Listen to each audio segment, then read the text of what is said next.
good evening, everyone, and welcome back to the Football Tribe UG channel. Robert Kesakos is your usual suspect. Welcome back to yet another live broadcast on your favorite football updates channel. It's a pleasure to be back on this beautiful Friday evening/night at 20 minutes past the hour of 9 p.m. East African time that I do come to you live from Kampala, Uganda. As always, the case is on Fridays, we do come early for our Friday broadcast because of the engagements that I have scheduled for later. So please indulge me as we go through this one. Of course, like promised you, for those of you that were part of the morning broadcast, that we will have a continuation of the Premier League weekend preview for our games that will be coming. The one thing I forgot to do was take note of my predictions, but perhaps they're not too hard to forget. I hope they won't be too hard to forget for me. But anyways, I hope you've had a wonderful Friday. It's been quite hot in Uganda on the day. It's been that, usual Friday, quite hot. Nothing new, nothing surprising. Same traffic, heavy traffic that you'd expect on roads on a day like a Friday. So yeah, please indulge me as we go through this one because that's why I said apologies apologies on that one. I just need to have our audios tested to make sure everything checks out. But yeah, okay. Yes, was checking something on a secondary device to make sure everything checks out well, the way we would love it to be. But I hope you're doing well. I hope you're doing well. I hope those that are Arsenal fans, most especially, you've recovered from your midweek shock against Wolverhampton Wanderers on Wednesday, because that's what is made the most headlines, perhaps a little more than what we had in the UEFA Champions League, given the amount of football that was played. Never mind that we had an racism incident in the Benfica Real Madrid game. We had things like that. So I hope that I don't know. The thing about racism is that we can't just sweep it under the carpet. We must tackle it head on. And unfortunately, like I said, in our conversation with Ismail Dakaba Chigongo, it's a society problem. It's not a football problem. Football is just a place where it showcases itself. But ideally or ordinarily, it's a society problem, Yes, Robert, I'm back. Hi, LFC. How are you doing, my brother? Are you looking to the weekend? Why so early? Yes.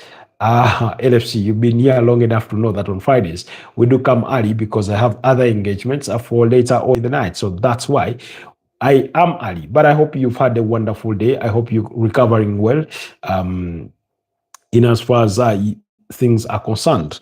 Oh, yes. So, yeah. Fridays we do come early. No, it's easy. Sometimes we do forget, it's human. But yeah, like I promised in the morning, we'll have a continuation of the Premier League preview and the weekend at large for our games to come. LFC, while you're still with us, are you looking forward? You say you got a match tomorrow, okay. We wish you the best of luck in that regard. So and then what are your feelings about tomorrow's game? Sunday's game, when Liverpool play away to Nottingham Forest. Are you enthusiastic? Are you really eagerly looking ahead of that one? Because that's where I want us to start with the Liverpool game, because there's 4 games to be played on Sunday. We went through all the other games from Saturday, or that are expected to be played on Saturday. But just for purposes of a reminder or a recap, here is the run of fixtures for match day 27 of the Premier League as things are expected to go down. There's no early kickoff this weekend. It's not too strange. We've seen that multiple times across during the course of the season, that sometimes there's no early kickoff. So Aston Villa take on Leeds United at 6 p.m, as do Brentford against Brighton, as do Chelsea at home against Burnley. Meanwhile, West Ham at 8:30 p.m. will take on FC Bournemouth, while in the late kickoff on Saturday, that will come at 11 p.m. East African time, which means it will be 8 p.m. and 8 p.m. kickoff on Saturday. between Manchester City and Newcastle. And then on Super Sunday, Crystal Palace at 5 p.m. take on Wolverhampton Wanderers, as to Liverpool playing away against Nottingham Forest, and then Sunderland will be entertaining Fulham. Looking for redemption. That's what LFC thinks, or they should be doing in their game on Sunday. And then Sunderland will be up against Fulham at the same kickoff time, while the North London Derby will headline match day 27, although it will come on Sunday at 7:30 p.m. when Tottenham Hotspur entertain Arsenal. We know Arsenal have had another dip in form. Quite terrible timing for it, I must argue. But then it will be wrapped up on Monday night when Everton take on Manchester United. So do not forget that one as well. So for the Man United game, perhaps I am thinking we'll have a time on Monday morning to go through that and discuss it for what it does promise to be, or perhaps even Sunday evening. Goodbye. That is LFC. I'm actually going to do a pre-match cycle. All right, we wish you the best of luck. For those of you that are not familiar, LFC says is a rugby player, so he normally has games to prepare for when it comes to the weekend. But we shall also continue with what's to come for our weekend, because Liverpool will be playing away to Nottingham Forest. We're talking about a Liverpool side who unfortunately have not had so much going for their side in their last 5 fixtures, including 2 defeats at the hands of Manchester City. You remember that infamous game at Anfield, where Man City were winning only for the first time since February 2021 in that 2-1 victory. You remember the controversy that surrounded that game, the red card for Dominic Szoboszlai, Brad Erling Haaland being taken down, and things like that. A let go by Rancheki being cancelled out, and then a free kick awarded. We remember all the drama that was in that one. So then they lost to AFC Bournemouth by 3-2, while earlier, prior to the lost to Bournemouth, they had drawn in a 1-1 draw against Burnley. And then, of course, in between there, they managed to beat up against Newcastle by 4-1, but their last league outing was a 1-0 victory against Sunderland, and that's the only defeat that Sunderland have on their hands at home so far this season. Nottingham Forest, on the other side, have not painted themselves in any better glory, because besides a 2-0 victory against Brentford, they've had 3 draws, 2 of those being goalless against Arsenal and against Wolverhampton Wanderers in their last Premier League outing, and another 1-1 draw against Crystal Palace. They lost to Leeds United by 3-1.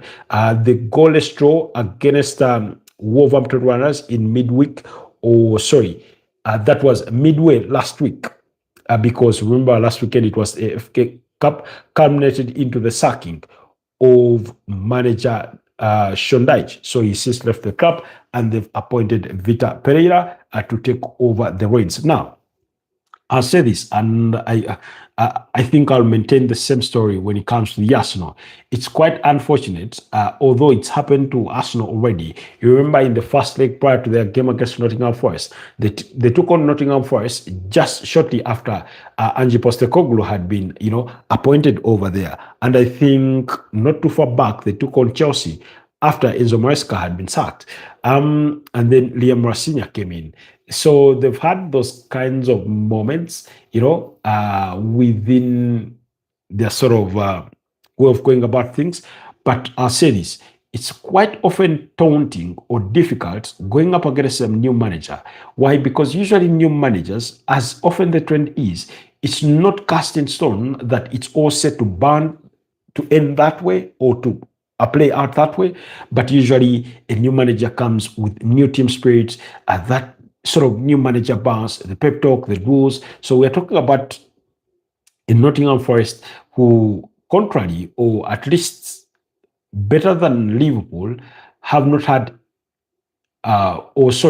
maybe not better, but in comparison to Liverpool, have not had a midweek game, because we know Nottingham Forest had a midweek game, which they won by 3-0 against Fenerbahce in the playoffs of the UEFA Europa League, with goals coming in from Moriro, I think Igor Jesus, and Morgan Gibbs-White. So already Vitor Pereira has given Nottingham Forest that sort of slight sense of belief that they went away in Turkey and won quite convincingly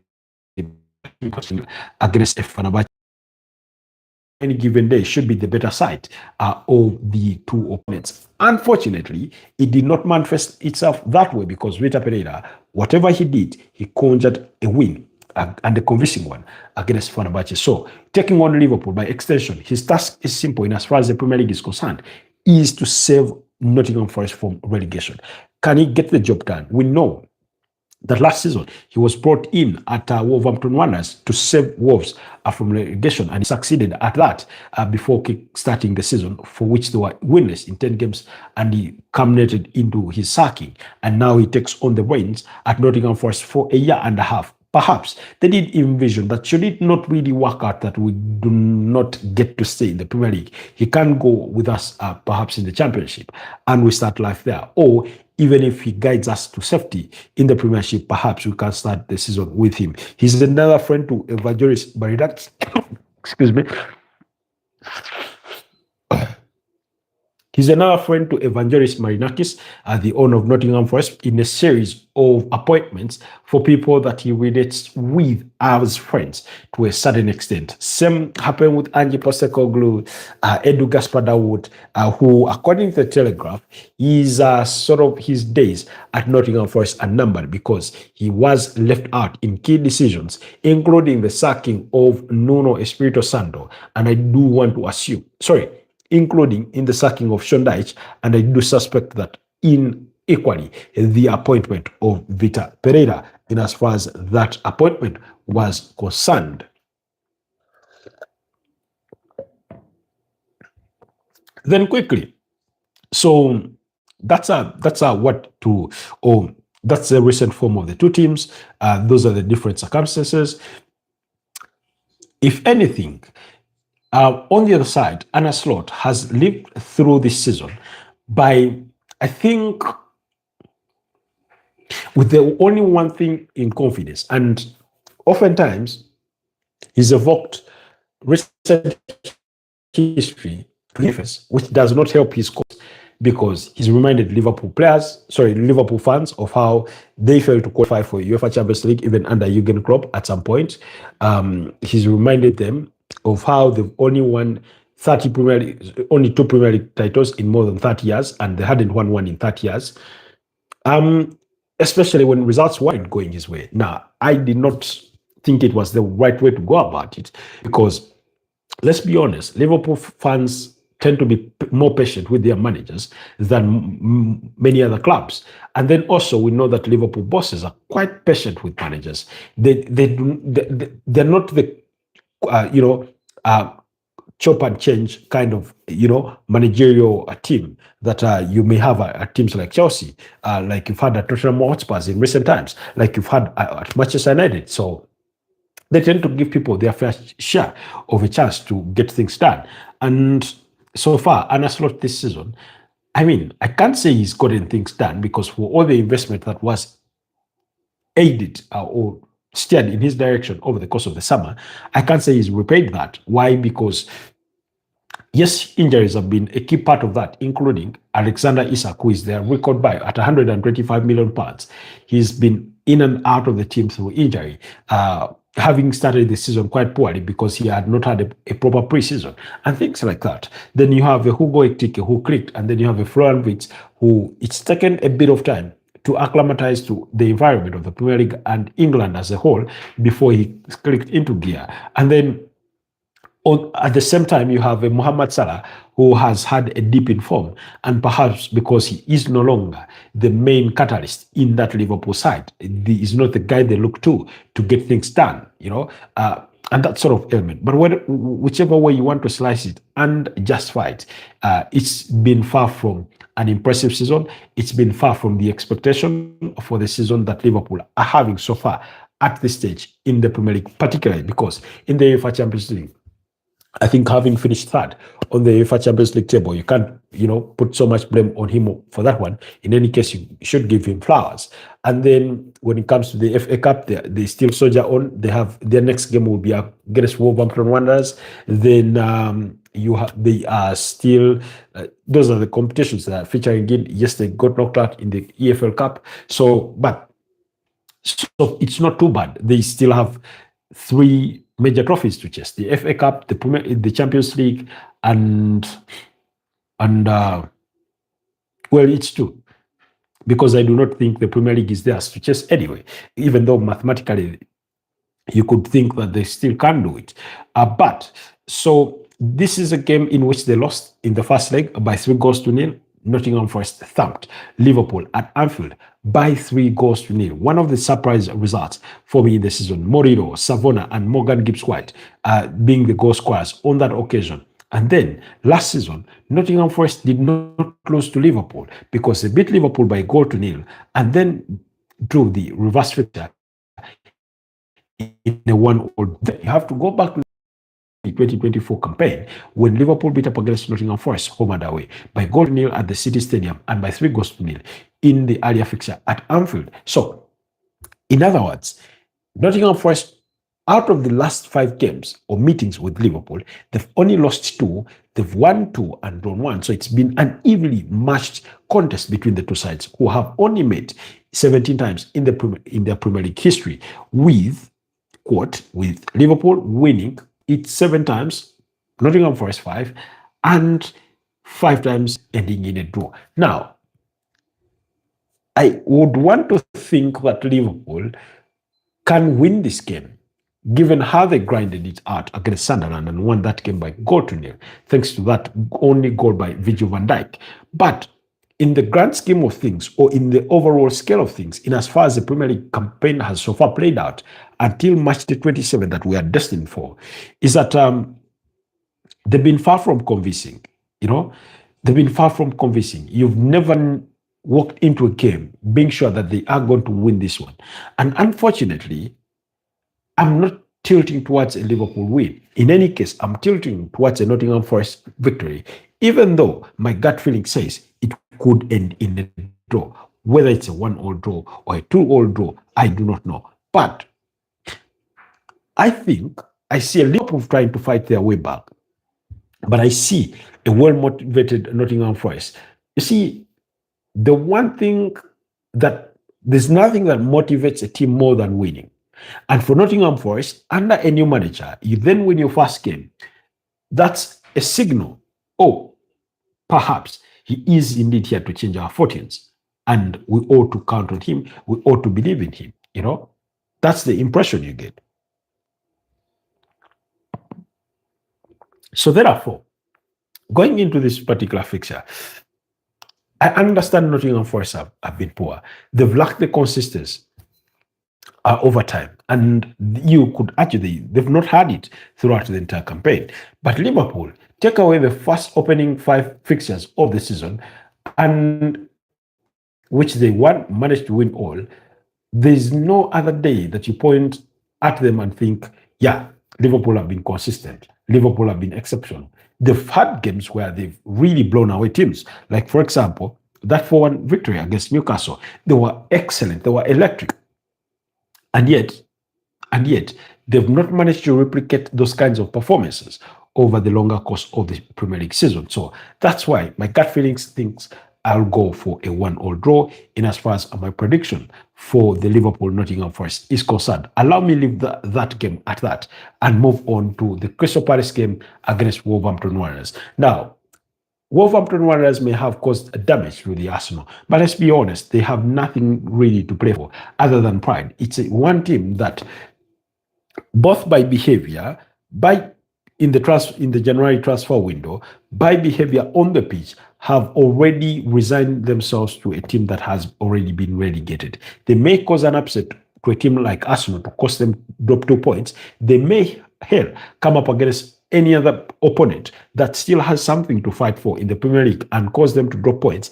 But I think their destiny is already cast in stone, that they are bound to play in the Championship next season. And perhaps that's why maybe Rob Edwards has been stuck to for as long as he has, because ever since he came in, replacing Vitor Pereira, there's not much has changed. Besides getting a win against West Ham United, there's not much that you can point to say, yeah, Wolves deserve to be here. They do not deserve. Over the last 5 fixtures, they've lost 3 of those against Man City, Bournemouth, and Chelsea. And in only 3 of the last 5 fixtures have they managed to score. In only 2, actually, of the last 5 fixtures have they managed to score a goal. Because one, I don't know why this is the case, but they lost to Man City 2-0, Brentford, Bournemouth 2-0, Chelsea 3-1, and then they have a 2-all draw against Arsenal. And then prior to the Arsenal game, they had a goalless draw against Nottingham Forest, which was their last, fixture. So that's the kind of team we're talking about. We're talking about the worst team in the Premier League throughout the entirety of this campaign, because that's what the table shows us. You see, when it comes to the Premier League table, or any other league table, there's no injustice on the league table. You only as high as you are because of the points you've accumulated.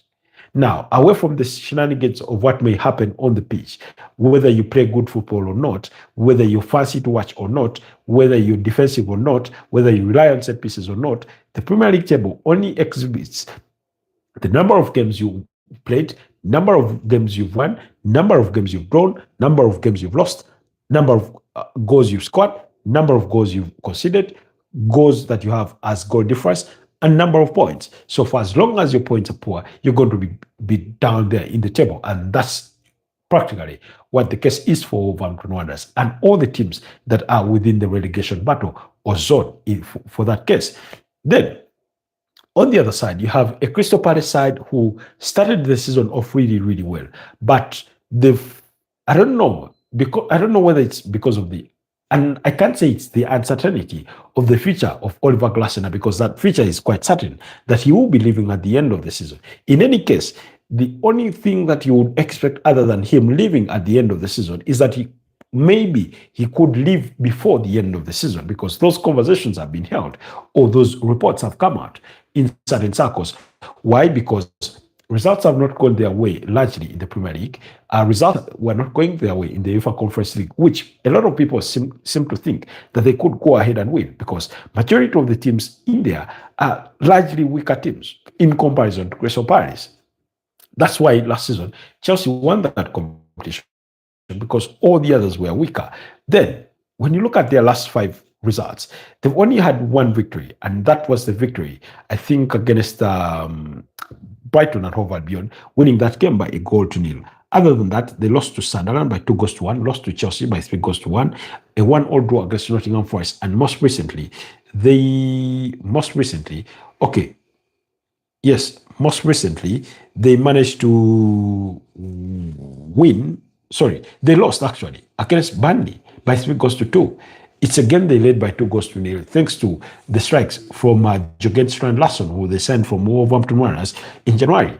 But they still lost. They squandered the 2-0 lead that they had, and even went on to concede what turned out to be a winning goal. And that was all that happened in the first half. So in their game, the UEFA Conference League playoff, the first leg ended in a 1-all draw. Yes, they were away from home, but against a team that is at least unknown to me at best. I think it's called Mota or something. Sorry, Mosta. Yes. It's called Mosta something, and yet they still couldn't win. So, if anything, I have zero conviction about Crystal Palace and their abilities. The one thing you'd bank on, in any case, I would have thought that Oliver Glasner, if the goal or the objective is to earn yourself greener pastures at a bigger club or a bigger team, then you would be trying to rake in your best tactics to get results on board, so that you walk away with a reputation intact, with a bigger CV, beyond just winning the FA Cup last season. That you take Crystal Palace to the finals of the UEFA Europa League, UEFA Conference League. That maybe you help them finish higher than they did last season. We're talking about a team that splashed the cash in the January transfer window, bringing in players like Brendan Johnson, Jurgen Strand-Larsen. They got Ivan Guesan from Aston Villa on loan. And then, of course, They retained Jean-Philippe Mateta after his botched move to AC Milan. They lost McKay. That was quite very unfortunate, and they struggled for it. I saw them play, I think, Jefferson Lemar in their centre-back role. And I said, this is never going to work. And indeed, it hasn't yielded much fruit. So wherever Crystal Palace fans are, they will be concerned about their team. Nonetheless, if you want to fight your way through this league table and sort of avoid relegation, as Crystal Palace would want to, because while they are still steered away from relegation because they are in 13th place with 32 points, their aspirations are to better their performance from last season in as far as the Premier League is concerned, and not just surviving relegation. Excuse me. So really, I'm going to go on a limb of faith. This being a home game for Crystal Palace,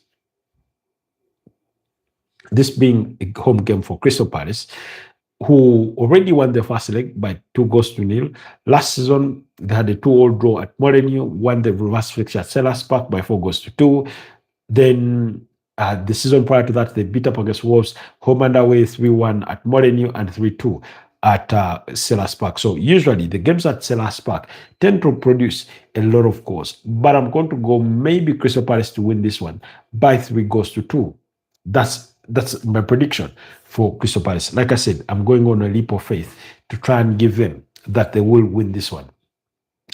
Then I'm moving on. The game between Sunderland and Fulham, that will be the next assignment in as far as Sunday fixtures are concerned. The reason as why we are not looking at Saturday fixtures is because we looked at them in the morning. So for those of you that want to understand, to hear my analysis on the Saturday fixtures of the Premier League, please go to the channel under the live section and find the video for Friday morning.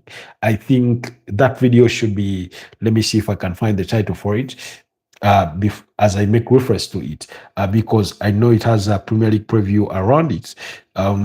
Yes, it says Europe's top giants want in on the FIFA Club World Cup and weekend Premier League preview. Yes, that's the video you should be looking out for to get my thoughts on the weekend fixtures of the Premier League for Saturday. So yeah, that's where I'll leave that at the moment. So Sunderland, like I said, they got their last league outing was a 1-0 loss to Liverpool. I do not think you can blame them that much for losing to a team like Liverpool, who have more talent, who have more resources, threefold than they do, for losing that kind of game. But only 21 meetings have happened between the two sides, with Fulham winning a lion's share of that, as many as 9, with Sana only winning 5 and drawing 7. The first leg ended in a 1-0 victory for Fulham, while when you go back in years gone by, in as far as their last 5 meetings are concerned, you'll find, excuse me, oh guys, I'm struggling with the cold. That's why. So please indulge me on this one. So that's why, like I say, you'll find two victories for Fulham, and then that was the home and away. You'll find 1 win for Fulham and 2 victories for Sunderland and 1 draw. So in other words, in the last 5 meetings, they've shared the victories, 2 for each side and a draw. Again, is this the kind of game that screams it could end in a draw? Most probably so. But Sunderland can be a very, very difficult opponent to break down, especially at home. They made quite the fortress of the Stadium of Light that they do not lose too many games there. However, they draw quite a number there. But when I look at their form, form hasn't been much on their side, even though they've won 3 of their last 5, losing 2 against Arsenal and Liverpool. In comparison, Fulham have lost games like against Leeds United, they've lost games to Man United, they've lost games to Everton and to Man City. So in other words, they only have 1 victory, and that was a 2-1 victory against Brighton and Hove Albion in as far as the last 5 fixtures are concerned. So we're talking about a Fulham side who do not have form on their side. So I'm going to go on the leap of faith here and say Sunderland will win this game by a goal to nil. Of course, I think we could expect the return of players like Granit Xhaka to play alongside Noah Sadiki, Enzo Leaf in those games. They've been quite excellent. The goalkeeper, Robin Rofis, he's been quite brilliant. So a lot of praise has to go to the manager, Regis Libris. Yet on the other side of Fulham, Marco Silva has been Marco Silva. There's nothing too bad about his side because they are 12 with 34 points. I wouldn't expect them to be much higher than they are. In any case, if they were to be higher, possibly they would be maybe 10th or 8th, for which they are only 3 points away from 8th place. Because Everton occupy 8th place with 37 points and Fulham in 12th place have 34 points. So really, they're not too far off where you expect them to be. Or perhaps, maybe it's not where they would desire to be, but that's where they can afford to be. Like I said, any league table anywhere does not lie. It doesn't lie. It's not a case of chances. It's not a case of luck. Okay, luck may be an element to it, but it's indicative of what you've exhibited of yourself over a given run of games. It's not a one-off, kind of thing. So I'll go for a 1-0 victory for Sunderland in that one. And then the line of the weekend, in as far as the Premier League is concerned, will come on Super Sunday when Tottenham Hotspurs entertain Arsenal at 7:30 p.m. East African time.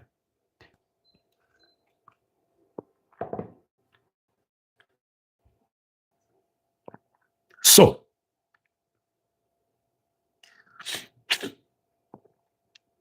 guys, I don't know what to make of this.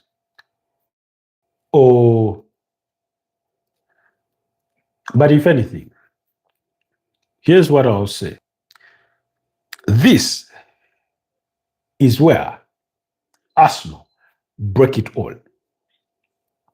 They've already slipped twice in their last 2 games against Brentford and against Wolverhampton Wanderers. That 1-1 draw and the 2-2 draw against Brentford and against Wolverhampton Wanderers, respectively, may have not been just enough. But if they really want to squander it, perhaps, in my opinion, what could be the final stroke that breaks the camel's back? It is this game, the London Derby. And the reason as to why I say that is what failure to win this game will mean in the belief process, in the mental, psychic, in the psychology of those players. Hi, Josh Boy, aka Pedri. Good to have you back on the podcast. So,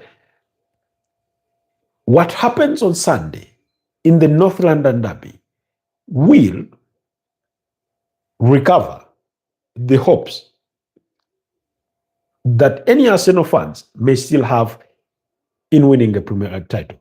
But it doesn't end there, because the next 2 games for them are really, really crucial. And both of those games are London derbies. A North London derby against Tottenham Hotspur, and subsequent to that, a derby against Chelsea. The advantage for them is that they will have at least a week's time between playing Tottenham Hotspur and the weekend game against Chelsea. So they'll have a bit of time to recuperate, to sort of rest a bit, because God knows they need that bit of rest. But who says, yes, Robert, I'm back? That's our LFC. He's a rugby player. He joins us whenever he can. He oftentimes doesn't stay for long, but whenever he has a minute, he does spare it to be part of us. So we do appreciate him in his own respect. So for all the stumbles that Arsenal have had all throughout the campaign, call it blips, call it lapses in concentration, call them whether deserved losses or necessary draws, whichever way you want to justify it or to slice it and dice it, the game that they have on Sunday against Tottenham Hotspur is what breaks it all. For whatever they've done good or insufficient, good or bad, brilliant or not, excellent or otherwise, it all goes away on Sunday. Sunday's game, for me, means more than just a derby. To the Arsenal, to the fans, to the players, to the manager, and everybody that wishes well Arsenal, they will know that the result that they get out of that game, anything other than the win, is what breaks it all for them. Trust me, even if Man City will have lost, it won't give them much hope if they cannot win that game. Now, the big conundrum. Daniel Tuton, you say you broke your leg. Daniel, how many unfortunate incidents have you had in the last couple of weeks? What else has happened in the last couple of weeks? Because I seem to remember a couple of other too. But my day is good. Thanks for asking. Besides me having a flu, everything else is fairly okay. You know? So, like I was building the point, they will know that, first of all, the most unfortunate thing for this Arsenal side, which does not help their pressure, which they have shown the rest of the world that they are incapable of dealing with, at least so far, especially at this stage of the season, which is when they usually collapse. I said this, I think in the morning or the other day, for Arsenal, it's not the last 5 games of the season. It's the game between the last 10 games, the 10 games before the last 5. That's usually where their trouble is. And those are the games that get to be played in February and March. Those are the games we're talking about. Usually that's where they lose it. And having lost it, then that pressure is gone. They're no longer they no longer have much chance of winning it because it's no longer in their hands. Then they go on to win the remainder of their games. Usually the last 4, the last 5, and that kind of thing. You know? So, the unfortunate bit for the Arsenal is that this game will come after Man City will have beaten up against Newcastle, not having played. Because my expectation, at least based on my analysis, I could be wrong. You know, football can end either way. But Man City, when Man City beat up against Newcastle on Saturday, that means there will be only 2 points behind Arsenal with an equivalent number of games played. So, with that said, then Arsenal come into their game on Sunday, knowing that, one, Man City have won. But let's go with the odd assumption that, let's say, Man City have not even won their game against Newcastle, because if they draw, they still reduce the deficit to 4 points. And then Arsenal have to take care of their business. Like I said, go over to that video that I made about Arsenal a couple of weeks ago, or just about a week ago. Yes, in the aftermath of their draw against Brentford, I said, I did a video said Arsenal will be the reason they do not win the Premier League title. Go over to that video and watch it. The arguments I made is that it's theirs to lose. They only need to take care of their business. So, if Man City dare win against Newcastle, they will come into that game with the pressure that Man City have won, with the pressure that it's a North London derby, with the pressure that they've slipped in their last 2 games. In other words, because if you're doing, let's say, a season assessment or calculation, and you're looking at potential games where in a run-in for a Premier League title, you could drop points, I'm sure for Arsenal, they could have looked at Brentford as a winnable fixture, as difficult as it may have been. Wolverhampton Wanderers should have been a winnable fixture for them, and they led by 2-0 and squandered that. And then the Tottenham Hotspur game is winnable, but if they do not win it, it's not the end of the world. In other words, you can take a draw out of it and still be confident that you did well enough, at least not to lose that kind of game. But because of the last 2 results is what builds to more pressure that they will go into with that game. Now, I've said this before, and I'll repeat it for purposes of our new viewers. And for those of you that watch our broadcasts long after they've ended, we do appreciate you a great deal. Thank you so much for the time that you take. Now, I've said this before, that to win a league title anywhere, whether it's the Spanish La Liga, the Italian Serie A, the French League One, the German Bundesliga or the Premier League title, it's not just about what you do. Because unless you're going to be perfect, it's not just about what you do. It's also what about your opponents do or do not do. Because the only reason Arsenal have remained at the summit of this table up until this stage is because though the chasing back have oftentimes equally fallen short of the expectations or of what or capitalizing on Arsenal's lapses. They've fallen short of that. They've fallen short of that. Because they've fallen short, it's given Arsenal this kind of little bit of breathing space to remain at the summit of the table, even when they've not been doing well. When you look at Arsenal's last 7 or 8 games, I think they've only won about 2 or 3, because out of a potential 21 points, for example, if you were to look at the last 7, they've earned 10 points. That's 2 wins and 4 draws. Draws against Nottingham Forest and Liverpool, draws against Wolves and Brentford, wins against Leeds and Sunderland. Then they have a Man United loss. That's the 7 games completed. So they go ahead, they go in up against a team who we know are not doing well. Tottenham's season has been largely been impacted by injuries. That's for starters. 2, their season being hampered by injuries, they've not had any good form in the Premier League.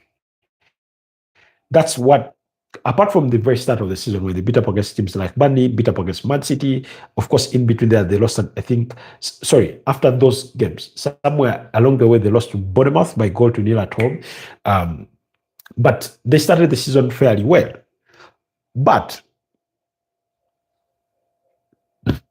because it's not gone the right way or the way they had expected, it's why Thomas Frank is no longer in the job.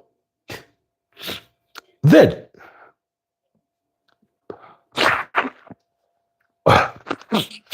excuse me. So, when you look at that, then we come to the Igor Tudor step. I was watching his press conference, and he was being asked the question about his naysayers who say he has no Premier League experience and whatnot. And he said he doesn't care anything about that. The only thing he knows, it's 11 men against 11 with the referee at the center of the action. So that's a good mentality to have. It doesn't guarantee that you will win, but it's a good mentality to have.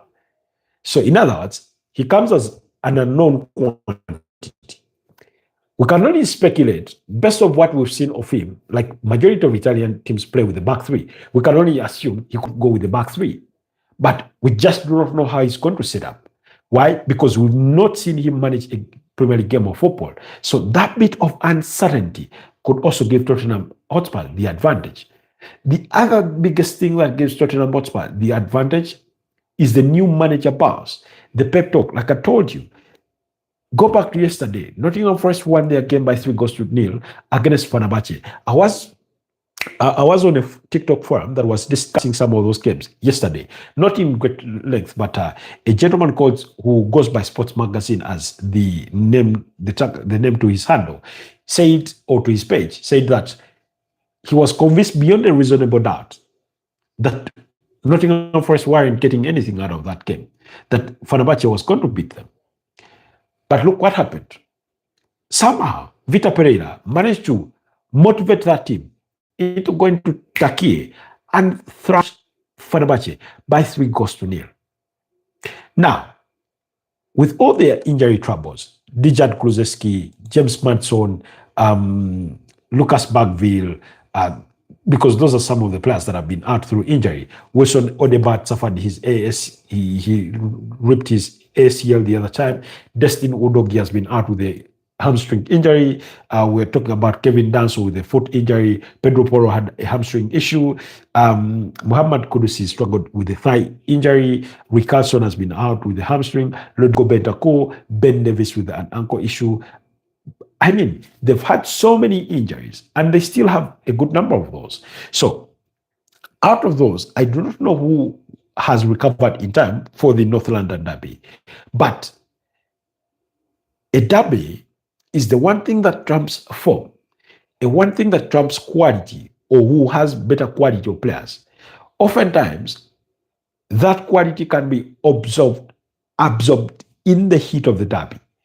And then the other thing that is of the advantage to Tottenham Hotspurs, besides Hugo Tudor being an unknown quantity, the motivation that comes with that new manager bounce, and then it being a home game. Yes, they've not performed really, really well at home, but it's still home. And the impact of those 60,000 fans in that Tottenham Hotspur Stadium will have an impact on the game.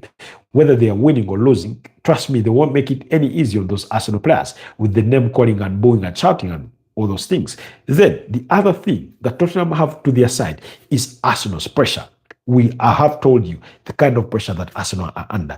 Every time you play against a team that is under pressure, they are vulnerable. They are bound to make costly mistakes. They are unsure about their own play. So, and then we know for a fact that we're talking about an Arsenal side that does not know how to kill off games. It's only done it in a couple of games, in as far as the Premier League is concerned. Today, Mikel Arteta was being asked about the feeling of players and etc. And his thoughts about the Wolves result, and he said that's only chapter 27 of this long season, and it will read that Arsenal 2, Wolves 2, and he's right. What he meant in that statement, or at least in my own interpretation, or what it alludes to in my view, is that game is now behind us. We have to look forward. We have to look to the next game. And the next game, fortunately or unfortunately, is the London derby, depending on which way you look at it. And they have to play the next game. 2, he did so, but the pressure on the manager, that one you cannot take away, and it should work to the advantage of Tottenham Hotspur. Speaking of Mikel Arteta, he did say that whereas Martin Odegaard and Kai Havertz would require a late fitness test, there are higher chances of them being available for that game. Now, the return of those two players comes as a huge boost for the Arsenal. However, it doesn't change too much for me, because whereas it comes as a huge boost for them, they still had the team good enough to beat up against Wolves, and they did not. That team that they had, or that squad they had for the Wolves game, is still good enough to go and win against Tottenham Hotspur. So I do not want to paint the picture that having Kai Havertz and Martin Odegaard will make a mass difference in as far as in how Arsenal apply themselves, especially if they are not fine-tuned to the mind. If they are not fine-tuned in the mind, then we are bound to see what we saw against Wolverhampton Wanderers. A team that is unsure, a team that after going 1-0 ahead, 2-0 ahead, is bound to play in a conservative manner and invite pressure on themselves. Now, again, Mikel Arteta was asked about the same issue, but before being asked about that, he was asked about the case of Christian Nogard. And of course, he went on with the vague response of choosing the right players in the right moments and things like that, are the best for the right game and that kind of nonsense. Because it's as vague as they come. And I've said this before, I just do not know why Christian Nogard has only played 4 Premier League games this season. And I kid you not, he's not started in any of those games. I stand to be corrected. But those 4 appearances are with him coming on as a substitute. Now, for a player that you bought, for whatever the little fee you made it being little, for his experience as a squad player, I never understand why he is afraid of taking on Martin Zubimendi. Third legs or not, Declan Rice, third legs or not, why he's afraid of not withdrawing them to bring on a player like Christian Nogard to help him see off a game, to help him have a breath of fresh air in that midfield. The only midfield role that usually he will change is either an Odegaard, an Eze, and a Saka. That means if they have played as the number 10 role, those 3 guys, there he will change those. But the other 2, it's almost like they're untouchables. Now, whereas they made being in every starting 11 as he chooses or as he sees fit, substituting them or refusing to substitute them off does not help the team. We're talking about players that have played the most amount of minutes in this Arsenal shirt this season. They are bound to have fatigue. They are bound to drop off concentration. They're bound to have tired legs after 80 minutes played, or 85, or 88, or even 90. Just take one off and create room for Christian Norgard. He's not a bad player. He's a good player. In any case, yes, you could argue that Wigan were a very weak opponent, but the kind of passes that he plays, the pre-assist that he gives for Eberechi Eze, the assist for Gabriel Jesus' goal, I mean, he is a very good central midfielder. If he wasn't as good, Arsenal wouldn't have bought him. They wouldn't have bought him, but I just do not understand why. So, excuse me. Excuse me. Then, Mikel Arteta was also asked what his thought process or his team's approach is once they go a goal ahead. And his response was he expects his team to continue pressing hard to score the second and the third. He expects his team to avoid committing any costly errors or fouls, any silly mistakes, and things like that. But as I listened to that moment, I couldn't help but think to myself, what he says is quite contrary to what we see happen on the pitch. How many times have we seen Arsenal score a goal in a game of football to take the lead and then dropped their own form off? They dropped off. In other words, they sort of became lackluster. They either sat back and invited pressure on themselves, or they just did not go on the front foot. They started playing frantically, giving away balls unnecessarily, feeling like, you know how you steal something and then every time the owner from whom you've stolen it from passes by and you're thinking maybe they know you're the one who was stolen, that sort of feel, that it's like they feel guilty that they've scored, and then suddenly they are bound to get punished, and they're acting in a cagey manner, because it's only in a few games where Arsenal have scored the first goal and the second goal without the opponent responding. So many times we've seen them score a goal, sit back, opponent responds.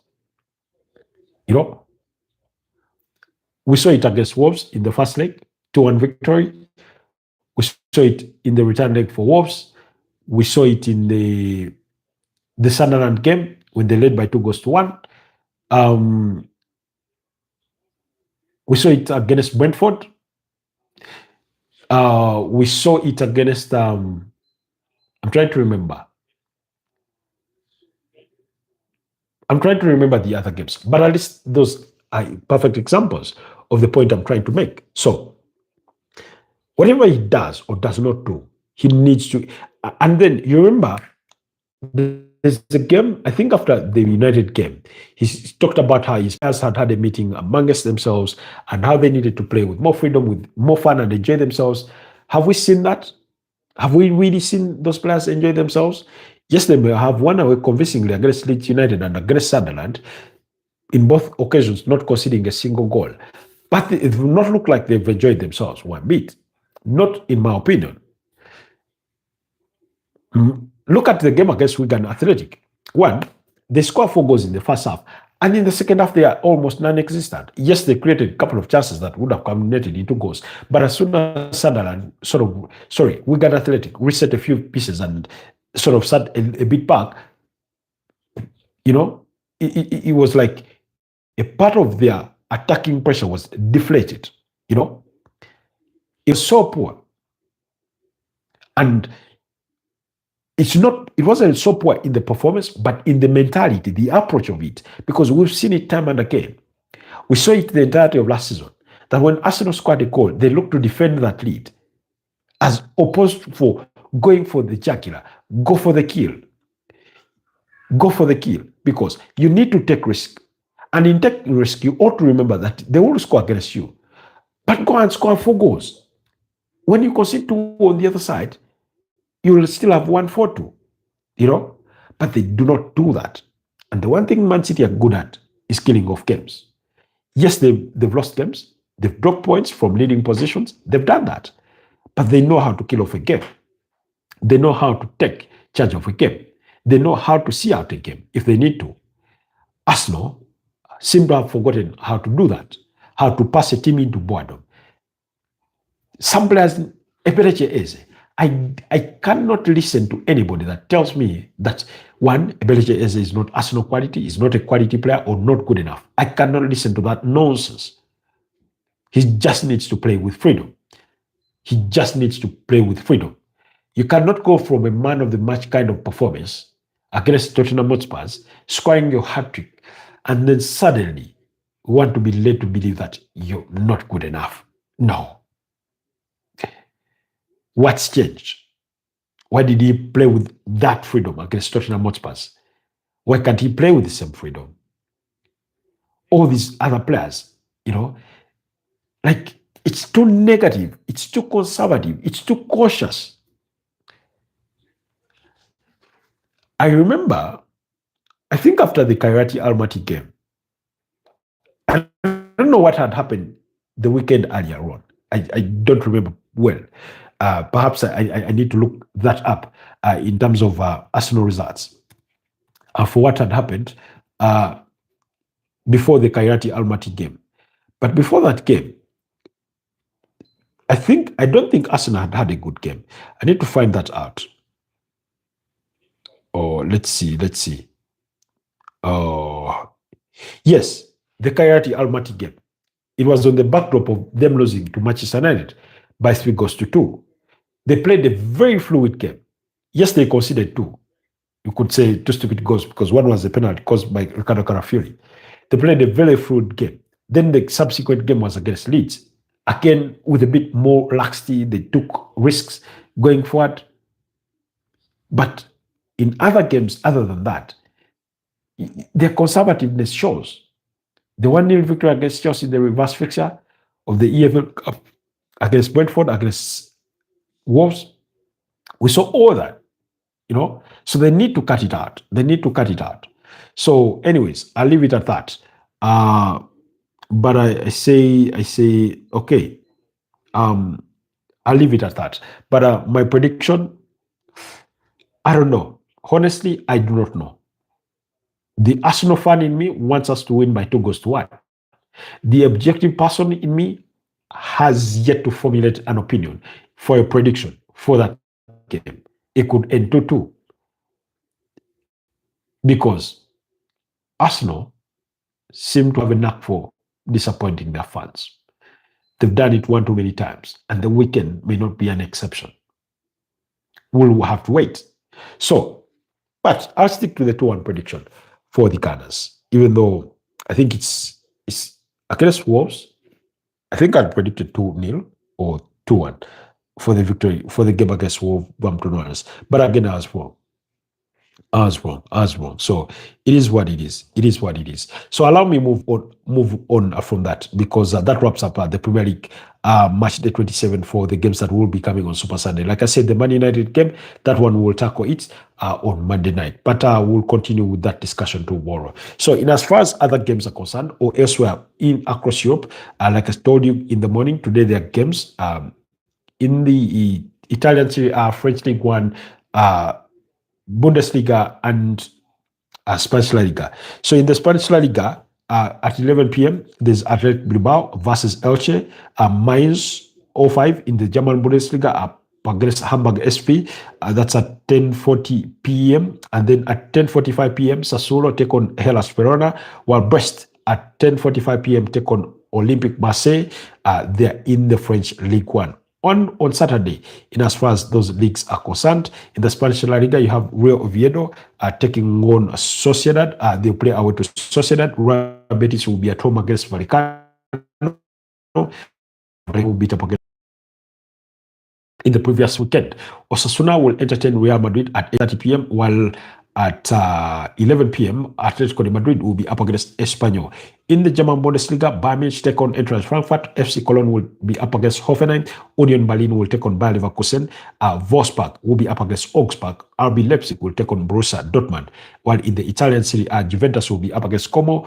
Lecce will take on Inter Milan, while Cagliari will take on Lazio. In the French League One, Lens will be up against AC Monaco, AS Monaco, while Toulouse will take on Paris FC, and then PSG or Paris Saint-Germain will be up against Metis for the Saturday fixtures. Moving on, for the Sunday fixtures across the same leagues, respectively. In the Spanish La Liga, Getafe have Sevilla, Barcelona take on Levante. Barcelona looking to get back to winning ways following their slip last weekend in that 2-1 defeat against Girona. Celta Vigo take on Mallorca, while Villarreal take on Valencia. Very, very big game there. In the German Bundesliga, Freiburg take on Borussia Mönchengladbach, while St. Pauli will take on Werder Bremen. And then Heidenheim will be at home against VfB Stuttgart. Stuttgart just came from beating Celtic by 4-1 in the UEFA Europa League playoffs yesterday. Then in the Italian Serie A, Genoa will take on Torino, Napoli will be away to Atlanta, AC Milan will take on Parma, while AC Roma will take on Cremonese. In the French League One, Auxerre will be up against Rennes, while Angers will take on Lille. And then Nantes will be up against Le Havre. Then Nice will take on Lorient, while Strasbourg will be up against Olympique Lyon. So that is that's the round of fixtures that will be coming your way. Perhaps tomorrow we'll get to talk about a few other things and then see what are some of the games that we can digest from elsewhere. Otherwise, it's been a pleasure. From me, thank you so much, Daniel Tuton, Pedri, LFC, and every single one of you that has been part of tonight's broadcast. Stay blessed, and I'll see you guys next time. Bye-bye for now.